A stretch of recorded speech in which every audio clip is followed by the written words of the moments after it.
اب اس سے فائدہ کیا ہوگا؟ فائدہ جو ہے ایک عام آدمی جو اوورسیز پاکستانی ہے، جو پاکستان کے لیے محبت رکھتا ہے، پاکستان آنا جانا چاہتا ہے، اپنے بچوں کو، اپنی فیملی کو اس ملک کے ساتھ، اپنی مٹی کے ساتھ اٹیچ رکھنا چاہتا ہے، تو اس کی کوشش ہوتی ہے کہ جناب وہ پاکستان آئے اور آ کے گھومتا پھرتا رہے. تو جب ٹریول ہے، عموماً لمبے لمبے جو ٹریولز ہیں وہ تھکا دیتے ہیں. اب ویسے ٹرانزٹ آپ کو پتہ ہے، برطانیہ کی بات کر لیں، اس طرح سے ڈائریکٹ فلائٹ آپریشن نہیں ہے، پی آئی اے کو اجازت نہیں ملی، ان کی اپنی ایئر لائنز اب شروع کریں گی.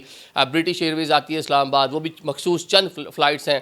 تو اسلام آباد آ کر دوبارہ 2 ڈھائی 3 گھنٹے کا کمیوٹ کشمیر کے مختلف علاقوں میں جانا، اور یہ میر پور والے جو لوگ ہیں، بھمبر والے جو لوگ ہیں، یہ بڑی تعداد میں باہر. تو ان کا یہ مطالبہ تھا کہ چلے وہاں پہ ایئرپورٹ بن جائے گا تو ایک تو اکنامک ایکٹیویٹی بڑھے گی، اس سے لوگوں کا آنا جانا آسان ہو جائے گا. اگر یہ اتنا اہم روٹ ہوگا تو شاید ڈائریکٹ جو فلائٹ جو اسلام آباد آ رہی ہے، ڈائریکٹ وہاں سے انگلینڈ سے، لنڈن سے جو ہے وہ فلائٹ یہاں پر آیا کرے گی. تو لوگوں کا کہہ لیں کہ آسانیاں پیدا ہو جائیں گی لوگوں کے لیے. ساتھ ساتھ آپ کی ٹریڈ بڑھے گی، مقامی مصنوعات وہاں جائیں گی، وہاں کی مصنوعات یہاں پر آئیں گی. صرف اس کی ایک ایگزامپل جو ہے آپ کے پاس سیالکوٹ کا انٹرنیشنل ایئرپورٹ ہے.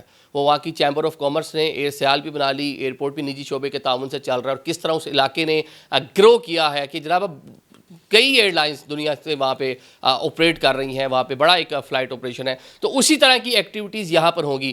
میرپور آزاد کشمیر کے لوگ جو اوورسیز ہیں، کشمیر کے لوگ خصوصاً، وہ کافی لوگ بہت ویل آف ہیں، بڑے رچ ہیں، امیر لوگ ہیں. تو شاید کوئی اپنی ایئر لائن شروع کرنے کا پلان رکھ رہا ہو، اس کا ہیڈ کوارٹر جو ہے وہ میرپور بن رہا ہو، جو انٹرنیشنل ایئرپورٹ ہے یہ اس کا ہیڈ کوارٹر بن رہا ہو، وہیں سے اس کے سارے جو ہے معاملات چل رہے ہوں.